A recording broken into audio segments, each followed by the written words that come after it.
Amém, meu irmão. Nós voltamos aí, né, novamente. Infelizmente a internet caiu de novo, tá? Estamos aí todos os dias nessa batalha para transmitir a palavra de Deus. Toda vez que a gente abre a Bíblia, a internet cai, tá? Aí nós temos que começar tudo de novo, né? Então vamos começar de novo em nome de Jesus. Vou ler João capítulo 21, versículo 15, tá? Fique bem atentos a tudo que o Senhor tem falado, desperta o teu coração, compartilhe essa live com seus amigos. Seja insistente, meu irmão, seja insistente naquilo que o Senhor te fala. E depois de terem jantado, disse Jesus a Simão Pedro: Simão, filho de Jonas, amas-me mais do que estes? E ele respondeu: Sim, Senhor, tu sabes que eu te amo. Disse-lhes: apacenta então os meus cordeiros. E tornou a dizer-lhe segunda vez: Simão, filho de Jonas, ama-me? Disse-lhe: Sim, Senhor, tu sabes que eu te amo. Disse-lhes: apacenta as minhas ovelhas. E disse terceira vez: Simão, filho de Jonas, ama-me? Simão entristeceu-se e lhe disse, de ter dito 3 vezes: ama-me. E disse: Senhor, tu sabes tudo, tu sabes que eu te amo. E Jesus disse-lhe: apacenta as minhas ovelhas. Na verdade te digo que quando eras mais moço, te cingias a ti mesmo e andavas por onde querias. Mas quando já fores velho, estenderás as tuas mãos e outro te cingirás. E tu levarás para onde aonde tu não queiras.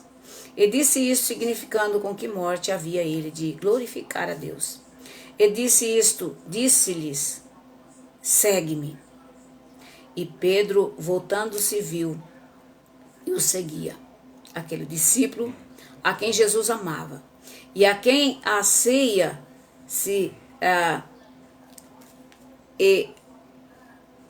e seguia aqueles discípulos a quem Jesus amava, o que na ceia se recostava também sobre o seu peito, e que dissera: Senhor, quem é que te dá, que há de trair?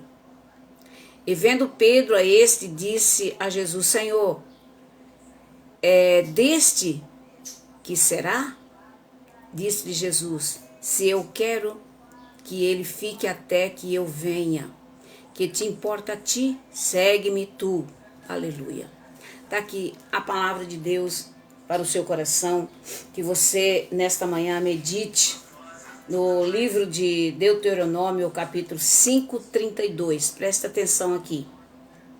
Por isso tenha cuidado de fazer tudo como o Senhor seu Deus ordenou a vocês. Não se desvie nem para a direita e nem para a esquerda.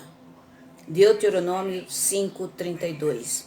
O Senhor diz para ter cuidado em fazer tudo o que o Senhor está falando para fazer. Não desviar nem para a direita e nem para a esquerda. Querido irmão, Jesus ele requer a obediência e fidelidade aos seus discípulos. Você é um discípulo de Jesus? Eu faço essa pergunta para você nessa manhã. Você é um discípulo de Jesus? Simão Pedro era um dos principais. Foi no último episódio relatado por João que Jesus deixou claro que seus discípulos deveriam ter a virtude de fidelidade. Pedro havia sido perguntado 3 vezes por Jesus: você me amas? Né? Pedro confirmou 3 vezes que amava Jesus, mas aí o seu olhar percebeu, próximo a ele e ao Senhor, seu colega João. E Pedro sentiu ciúmes e perguntou a Jesus: Senhor, e quanto a ele? Né, no versículo 21. E Jesus então esclareceu que Pedro deveria seguir o mestre, sem se importar com a presença de um concorrente. Mais tarde, vendo os 2 discípulos andando juntos na obra que lhe fora confiada. Então vamos pensar no que não devemos e no que devemos fazer hoje. Nós precisamos observar ambas as coisas. Primeiro, o que não fazer, olhar dos lados, pois isso pode nos distrair e desviar os nossos olhos do foco. Quantas vezes nós estamos aqui ensinando para você, para não desviar o seu foco de Jesus, nem da palavra. Porque senão você perde foco e você fica perdido e não sabe mais o que fazer na sua vida. Se vejo nos outros qualidades positivas que não tenho, corro o perigo de ficar com inveja ou ciúmes. Se olho para o lado, como posso? Para o lado, eu posso até tropeçar, pois não vejo algum obstáculo no meu caminho. Enquanto olho para os lados, deixo de fazer o que é mais importante naquele momento. Mais do que uma vez, o Senhor nos faz saber em sua palavra que não devemos desviar para a direita ou para a esquerda. Conforme lemos aqui no nosso versículo, na Bíblia, o olhar deve estar voltado para frente, primeiro direcionado ao próprio Senhor e depois direcionado ao nosso alvo. Não posso acertar o alvo se não olhar para ele. Ser fiel e fixar os olhos no Mestre, em Jesus, e fazer o que ele faria se estivesse em nossa situação. Tenho diversos alvos para olhar, mas todos ficam na frente, onde encontra o principal, o trono de Deus. Né? Se eu cair, ele me levanta, mas se me desviar, nunca. Faça isso também e você viverá. Andando com Jesus, não dá para errar. Querido irmão, aqui o Senhor está falando, provando realmente a fé de um discípulo seu, o Pedro. Porque Pedro, Deus tinha um projeto grande na vida de Pedro. E Deus, quando ele tem um projeto na vida de um homem, de uma mulher de Deus, ele prova. E não pense você que Deus passa a mão na cabeça, não. Porque ele tem que ver se aquele servo ou aquela serva está preparada ou preparado para fazer sua obra aqui na terra. Então ele prova, você me ama de verdade? Você tem amor? Porque tem muitas pessoas que dizem que eu amo a Deus. Eu sou de Deus, eu faço a obra de Deus. Mas na verdade ele não está fazendo a obra de Deus. Na verdade ele está fazendo para ser visto. Na verdade ele está fazendo para ganhar. Na verdade ele está fazendo com algum tipo de interesse e não porque ama Jesus. Tá entendendo? Contei para vocês ontem, se vocês estavam aí, ouviram o que eu falei, em rápidas palavras, que um testemunho desse dura mais ou menos 1 hora para você falar. De um senhor, de um rapaz, ele tinha mais ou menos seus 35 anos, no auge, né? Ele estava no auge da sua carreira. E ele tinha um grupo de crianças que ele cuidava, né? Cuidava daquelas crianças, crianças abandonadas, né? E ele cuidava daquele grupo de criança, um pastor muito conceituado, abençoado. Não digo dizer que não era, não, era abençoado. Cuidava de um grupo de criança. E ele estava no auge da sua carreira e tudo ia bem, a sua igreja, o ministério e tal. E ele decidiu a ser aí uma pessoa da política. E quando ele foi no dia para ele acertar as coisas lá, o que aconteceu? Ele passou mal na hora que ele entrou dentro do banco para conversar e acertar os últimos ajustes. Ele passou mal, levaram para o hospital. Ele ainda não quis ir para o hospital, ele disse, não, eu estou bem, eu vou para minha casa descansar hoje, amanhã nós acertamos esse negócio. E ele custou entrar no carro, parou na estrada 2 vezes, passando mal, e foi embora para sua casa. Quando ele chegou na sua casa, a esposa dele não estava, tinha saído, ido para o mercado de algum lugar, passando mal. Ele custou sair do carro, entrou dentro de casa. Quando ele entrou dentro da casa, na sala ele desmaiou. Ele desmaiou e ficou desmaiado. E logo depois, a esposa dele chegou, viu ele naquela situação e levou imediatamente para o hospital. E lá no hospital, ele apagou completamente. Ele apagou completamente, aí ele já via que estava num lugar escuro, num lugar escuro, e ele não sabia que aquele lugar estava assim tão escuro. Ele olhou e viu tudo escuro, nada, e de repente uma luz brilhou em cima dele. E aquela luz era Jesus. E ele foi com Jesus. Naquele momento,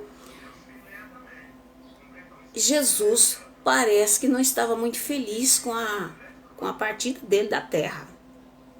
Ele parece que estava muito sério, parece desaprovando aquilo que ele estava ali, porque ainda não era a hora dele. Não era a hora, ele ainda tinha algo para fazer na terra. Aí ele falou, não, Senhor, eu sou um pastor, eu sou um missionário, eu prego a palavra, eu cuido de criança. E Deus, ele ficou decepcionado com ele, porque não era o tempo dele. E ele disse assim, olha, eu sei que você é tudo isso, mas você não está trabalhando para mim. Irmão, isso foi a coisa mais dura que aquele homem ouviu. Você não está trabalhando, mas Senhor, eu estou pregando a tua palavra. Senhor, eu estou cuidando daquelas crianças. E o Senhor falou para ele, você não está trabalhando para mim. Você está trabalhando para o seu Deus e não para mim. Irmão, foi muito duro, aquele homem queria argumentar com Jesus. Porque uma das coisas que ele aprendeu, eu falei, olha, lá você aprendeu tudo errado. Ensinaram para você errado. Porque ele acreditava que ele uma vez salvo, salvo para sempre. Você sabe aquelas igrejas que pregam, não, uma vez que você se salvou, você está salvo para sempre. Isso aí é uma heresia, irmão, isso aí não é verdade. Tá? Isso não é verdade. A sua salvação você tem que cuidar dia a dia. Você tem que se santificar, porque se você morrer no pecado, você vai para o inferno. Você não vai, você pode ter feito um monte de coisa, mas se você estiver no pecado, irmão, você vai para o inferno. Então, todos os dias você tem que santificar-se. Sem santificação, ninguém verá a Deus. E aquele homem, ele estava tranquilo, porque ele achou que a sua religião, ou seja, a sua placa, né, tinha pregado certo, e ele estava todo contente, achando que estava tudo certo. E quando chegou lá no céu, ele estava desaprovado. E ele ali ficou decepcionado. Deus deu uma chance para ele voltar para a terra e fazer o certo. Viu? Então o testemunho dele é muito longo, né? Então ele ficou decepcionado. Então isso tudo ele aprendeu, tá? Para trazer para nós que as coisas no céu não é como as pessoas pensam aqui na terra. Porque aqui na terra você é livre, você pensa o que você quiser. Quando eu aconselho uma pessoa, pastor, não sabe de nada não, eu que sei, eu tenho Jesus na minha vida. Quando a gente fala para a pessoa, gente, vocês precisam estar no culto, ouvindo a palavra, tomando a Santa Ceia, em paz com Jesus. Não, pastora, eu vou dar um tempo com Jesus, vou ficar na minha casa por um tempo, depois eu vou ver. Então as pessoas aqui na terra, elas tomam as suas próprias decisões, aquilo que elas acham que tem que ser. Elas não estão lendo a palavra e elas não estão tendo o ensinamento da palavra. Muitas delas estão criando verdadeiras heresias. O que é heresias? Aquilo que não é verdadeiro, irmão. Aquilo que o homem inventou. Aquilo que não está na Bíblia, são heresias. E muitos crentes e muitas igrejas estão aí influenciadas e dirigidas por heresias, do qual esse povo e essas pessoas, se elas morrerem dessa forma, elas não vão para o céu. E eu acho que esse tempo que nós estamos vivendo é um tempo muito perigoso, porque todo mundo, eles apontam a solução para você. Todo mundo aponta uma solução para você resolver seus problemas sem precisar de Deus, sem precisar de muita coisa, não. Não tem necessidade, é só você ser bonzinho, é só você ajudar com a cesta básica aqui, é só você ajudar o irmão ali, você está certo, você está salvo, irmão. Não é assim. Cada um de nós temos que ter a nossa salvação. Nós temos que ter Jesus na nossa vida. Não é o falar eu tenho Jesus, irmão. Tem que vivenciar, irmão. Você tem que se santificar, não é o que você acha, o que você deixou de achar. Aquele pastor era um homem conceituado. Hoje ele está velhinho, hoje ele está com uns 80 anos. Quando ele teve essa experiência, ele estava com 35, 36, estava no auge do seu ministério. Tá entendendo?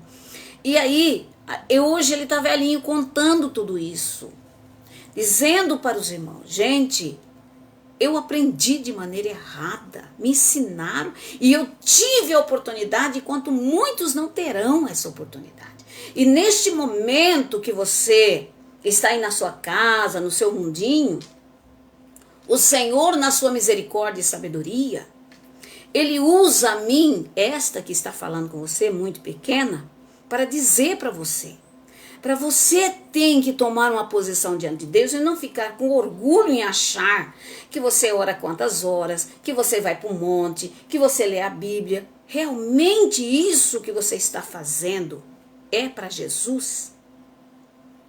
Pastor, o que a senhora está dizendo? Pois é, meu irmão. Tem muita gente que dirige igreja, que dirige cultos, que fazem trabalhos comunitários, mas não está fazendo para Deus. Vocês estão entendendo, irmão? Não está fazendo para Deus. Deus está recebendo, porque aquilo que ele está fazendo está tendo um propósito diferente do qual é o propósito de Deus. Está tendo outro alvo, outros interesses por trás que nós desconhecemos, que somente Deus conhece. Teve um pastor muito abençoado, o pastor João. Ele hoje não está entre nós. Hoje ele já partiu com o Senhor. E ele teve muitas oportunidades de encontrar com Jesus, de ir para os céus e Deus falar para ele assim, a boca. Inclusive ele tinha dom de interpretação de línguas, as pessoas falavam em língua e Deus dava a interpretação. Então ele pedia a Deus, toda vez que ele ia no velório e conversava com o Espírito Santo, dizia, Senhor, e era a pessoa que morria, a pessoa crente. Era uma pessoa crente, uma pessoa conhecedora da palavra. E ele dizia assim, Senhor, será que essa pessoa foi salva? Senhor, fala comigo se essa pessoa foi salva ou não. Porque não é todos crentes, irmão, que vai para o céu. Você vai ficar escandalizado? Não fique escandalizado, porque essa palavra é para você recorrer ao amor de Deus. Sabe aquele primeiro amor que diz Apocalipse? É aquele primeiro amor que o Senhor, aquele que não tiver aquele primeiro amor, irmão, não vai para o céu. Então, ele disse, Senhor, e todos os velórios que ele entrava, ele conversava com Deus. Tinha pessoas ali que o Senhor falava para ele assim, ó, você vai ali naquela pessoa que está ali e coloque a mão sobre ele e diga para ele levantar. Ele tem essa autoridade de Deus que Deus tinha dado para ele. Então, ele botava a mão e não falava assim, ó gente, eu vou aqui, Deus me falou aqui que eu vou, esse homem vai ressuscitar aqui. Não, ele não fazia isso não. Era ele Deus. Era ele Deus. Deus que falava para ele, coloque a mão ali porque eu vou ressuscitar essa pessoa. E a pessoa ressuscitava. E outras pessoas, ele chegava, Deus não falava nada. Então ele ficava quieto e ele perguntava, Senhor, essa pessoa foi para o céu mesmo? Né? Porque a gente tem aquelas manias de dizer, fulano, né? Mas a gente nunca sabe realmente qual é a vida que aquela pessoa tinha, irmão. Não é? Você conhece a vida das pessoas? Não. Pastor, agora que eu estou trazendo a mensagem.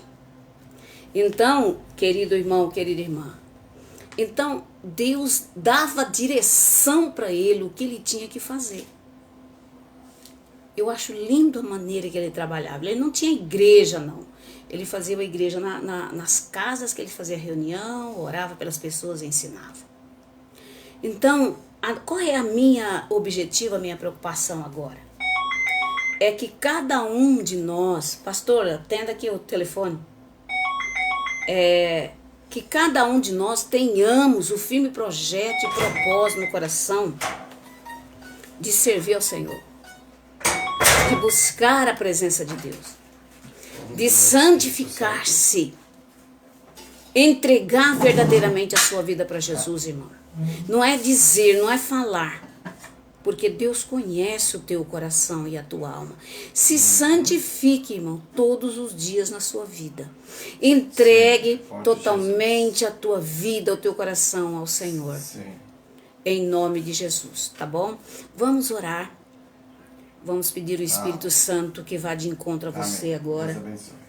Que o Senhor venha curar, libertar, restaurar, né?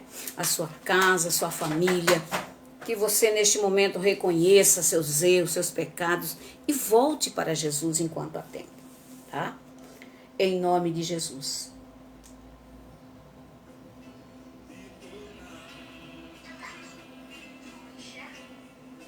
Senhor, nosso Deus e nosso Pai, nós agradecemos a Ti. Te louvamos, Senhor, de todo o nosso coração, de toda a nossa alma. E neste momento, Senhor, eu te peço, ouve o nosso clamor, ouve a nossa oração, abençoa a nossa irmã Mônica, todos os irmãos que estão aí neste momento, Senhor, na live, outros que vão chegar depois, opera sobre eles, abençoa a tua casa, a tua família. Senhor, perdoa os teus pecados, as tuas falhas. Senhor, abençoe aqueles irmãos e irmãs que neste momento estão sofrendo, estão doentes. Abençoa os nossos parceiros e parceiras do Projeto Mil Almas. Quebra todas as amarras, todas as fortalezas, tudo que prende a sua vida, tudo que causa tristeza, depressão, angústias e tristeza, saiam em nome de Jesus. Eu abençoe os nossos irmãos e irmãs que estão, Senhor, na luta, na batalha, estão neste momento, Senhor, os socorristas lá do Rio Grande do Sul. Estenda as tuas mãos agora e abençoe todas aquelas pessoas que estão lá.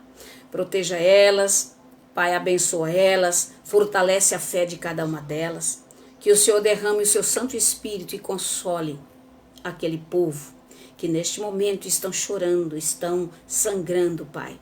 Pai, venha abençoá-los e protegê-los, que o Senhor venha abençoar todos aqueles que estão imbuídos, socorrendo, em nome de Jesus. Espírito Santo, obrigado por este momento, em nome de Jesus. Amém, irmãos? Quero dizer a vocês que amanhã, quarta-feira, estaremos ali no tratamento da cura interior, na rua Antônio Cândido Borges 206, na Vila Garcia, na nossa igreja, Comunidade da Família Cristã. Faça o tratamento da cura interior. Tratamento que vai tratar você de dentro para fora. Vai tratar o teu corpo, vai tratar a tua alma e o teu coração. Vai abençoar a tua vida para que você tenha uma comunhão mais próxima de Deus. Não é aquela que eu acho, que eu deixei de achar, não. É aquilo que a palavra de Deus está dizendo.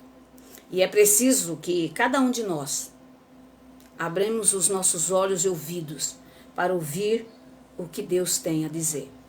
E para terminar, só gostaria de estar passando para você o último versículo de Deuteronômio 5:32.